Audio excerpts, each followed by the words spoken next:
Hello friends, আসসালামু আলাইকুম। কেমন আছেন সবাই? নিশ্চয়ই সুস্থ নিরাপদে আছেন। ফ্রেন্ডস, আজকে আমরা চলে এসেছি জাফরান রেস্তোরাঁ অ্যান্ড সুইটস, যেটা ফার্মের মোড় কোনাপাড়ায় অবস্থিত সেখানে। আর দেখতে পাচ্ছেন তাদের ফুড মেনু। আপনারা চাইলে ফুড মেনু পজ করে নিয়ে দেখতে পারেন। আমরা এখানে ফুল মেনুটাই আপনাদের সামনে তুলে ধরলাম। আর আজকে আমরা অর্ডার করেছিলাম ভাতের সাথে ভাজি, ডাল এবং গরুর গোশত, যেটা হচ্ছে গরুর লাল ভুনা। দেখতে পাচ্ছেন এই হচ্ছে ভাজি, দেন ভাত হচ্ছে 20 টাকা প্লেট, সবজি হচ্ছে 30 টাকা পার বাটি, ডাল 10 টাকা বা 20 টাকা নিতে পারে।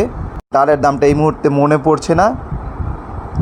আর গরুর গোশত নিয়েছিলাম, যেখানে 6 পিস ছিল, যেটার প্রাইস হচ্ছে 200 টাকা। তো প্রথমে আমরা একটু সবজি খাই, আর গরুর গোশতের একটু ঝোল নিয়েছিলাম।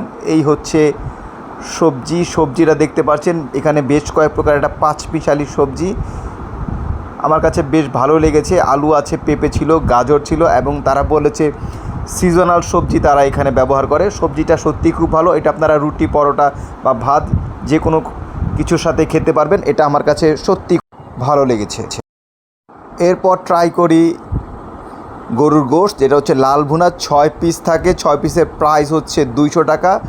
6 পিসের পর তারা থোড়া দেয়, ওই ঝোল টোল মিশিয়ে দিয়ে দেয়, আর কুচি কুচি করা সালাদ দিয়েছিল, যেটা আমার কাছে বেশ ভালো লেগেছে। এবং তাদের প্রতি আমার সম্মান অনেকটাই বেড়ে গিয়েছিল, কারণ আপনারা জানেন সালাদ আমার খুবই ফেভারিট।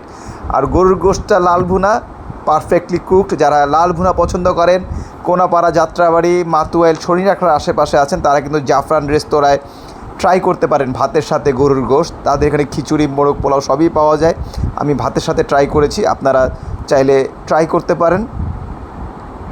আর গোশতের সাইজগুলো মাশাআল্লাহ খুবই মজার, আর গোশতের সাথে মশলা খুব ভালোভাবে মিশেছে।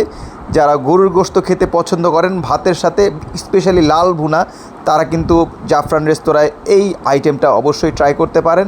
আর ফ্রেন্ডস, আজকের ভিডিওটা কেমন লাগলো অবশ্যই জানাবেন।